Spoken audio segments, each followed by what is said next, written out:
Budget है, ये गरीब कुश बजट है। इसलिए इस पे जो आप देखेंगे कि हम एक शेर हासिल जब बहस होगी 20 तारीख को, तो इंशाल्लाह हम इसके आपको बखेर के बता देंगे कि इसमें में कौन कौन से नकाइस हैं और कौन कौन सी ज्यादतियाँ और जुल्म रवा किए गए हैं। और सिवाय इसके कि IMF को और विदेशी आकाओं को खुश किया गया है, इसमें और कोई ऐसी चीज़ नहीं है जिस पे बंदा कहे कि जी कोई PTI हुकूमत से मुज़ाकरात करने जा रही है।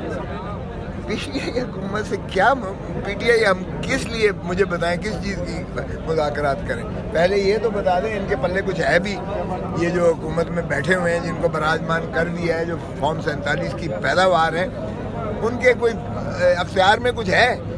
पहले तो ये बता देना कि अगर तो आपके अख्तियार में है तो फिर आपकी तरफ से एक बार फिर रजामंदी जाहिर की गई है। की है, बिल्कुल की है, और यही की गई है कि भाई फॉर्म 47 वाले जो है इनको निकाल बाहर करें।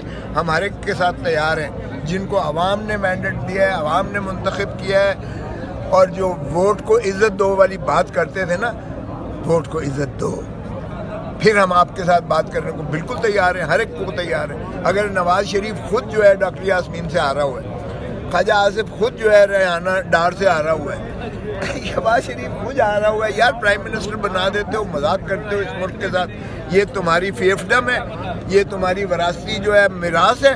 एक भाई साहब जो है वो सदर मुस्लिम लीग नून बन गया, दूसरे भाई साहब को वजीर आजम बना दिया, समदी को डिप्टी वजीर आजम बना दिया, दुख्तर नेक अख्तर को जो है पाकिस्तान के सबसे बड़े सूबे पंजाब का चीफ मिनिस्टर बना दिया, और बाकी तो सारे अवाम कीड़े मकोड़े आपके मुलाजिम है ना, आप हुक्मरान हैं। अब आप बाकी तो यही कसर रह गई है कि होशियार बामुलाजा होशियार बादशाह सलामत तशरीफ लाते हैं और प्रजा को हुक्म दिया जाता है कि वो पूर्णिश बजा जाए। बाकी यही रह गया है कि कहें सजदा करो और मेरी गुलामी में आ जाओ। अच्छा, ये हमें कबूल नहीं है। पीपल्स पार्टी के आप बड़े करीब रहे हैं, आज उन्होंने इस बजट इजलास का बाईकाट किया, इसको कैसे देखते हैं आप? बहुत अच्छा किया है, बहुत अच्छा किया। तो आपका कोई बैकडोर रब्ता है पीपल्स पार्टी से? देखें,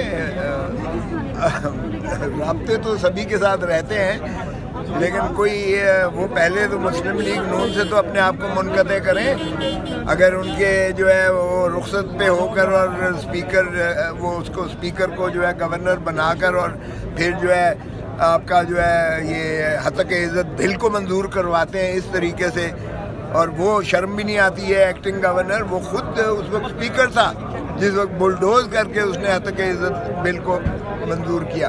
और तमाम आपकी जो है साफ़ी बरादरी वो एहतजाज कुना है कि ये जो है ये बजट सिवाय इसके क्या हमारे गला दबाने के लिए और ये जो है इख्तलाफ राय को जो है मुश्तहरी न करने की जो है ये मजमूम काविश है, जिससे जमहूरियत को भी नफ़ी होगी और ज़ाहिर है कि रियासत को भी नुकसान। आखिरी सवाल, क्या आप मुस्तकबिल में PTI का और पीपल्स पार्टी का इत्तेहाद देख रहे हैं? देखें, सियासत जो है वो आर्ट ऑफ द इम्पॉसिबल है, इसमें कोई चीज़ भी जो है मुमकिन हो सकती है। अगर पीपल्स पार्टी जो है अपना अवामी सियासत पे आ जाती है, जो भुट्टो साहब का और बेनज़ीर का था, पावर पॉलिटिक्स से निकल जाती है। देखें, जब पावर पॉलिटिक्स में करते हैं या आप इलेक्टेबल्स की सियासत करते हैं या आप फिर मुक़्तदर हल्के की गुलामी में चले जाते हैं। इस वक्त बदकिस्मती से पीपल्स पार्टी बिसाखियों के साथ जो है इन रियासती ओहदों में आई है। पीपल्स पार्टी अगर अवामी सियासत पे आती है तो क्यों नहीं, कौन सा जो है कोई हमारी कोई ऐसी जद्दी पुश्ती दुश्मनियाँ तो होती नहीं है। सो सियासी और नज़रियाती इख्तलाफ है। नज़रियाती इख्तलाफ सिर्फ ये है कि पीपल्स पॉलिटिक्स करो भाई, जमहूरियत की बात करो, पावर पॉलिटिक्स और जो है एस्टेब्लिशमेंट की जो है गुलामी में मत जाओ। ठीक सर।